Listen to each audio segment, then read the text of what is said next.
Il dit le préalable, la réconciliation nationale, tu as raison, et puis le préalable pour lui, moi je suis contre son système de verrouillage, mais il a dit le préalable pour ça, c'est la stabilité du pays, parce qu'autrement nous allons vivre des choses dangereuses.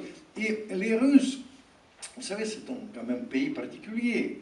Il y a 100 nations et nationalités. C'est un sixième parti du monde que Obama est si bien isolé. Vous comprenez, toutes ces choses-là, c'est il dit, moi j'ai eu des discussions directes avec, parce que vous savez, mon époque, c'est quand même une époque quand on a beaucoup changé en Russie. C'était l'époque de la perestroïka, de Gorbatchev, etc.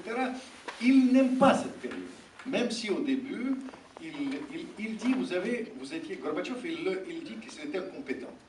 Parce qu'il était fait rouler par les Occidentaux, il fallait agir autrement, il fallait établir les règles très claires. Si on établit les règles, et hélas pour nous, que la population russe, sur ce plan-là, c'est une réalité, le suit d'une manière assez extraordinaire.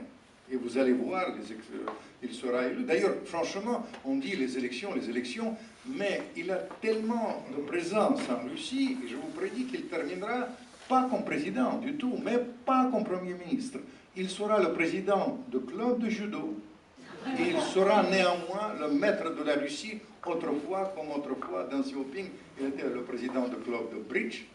En Chine, il était maître de la Russie. Je vous fais pari si vous m'aurez invité dans quelques années. Bon, mesdames et messieurs, on va essayer de poser quelques questions.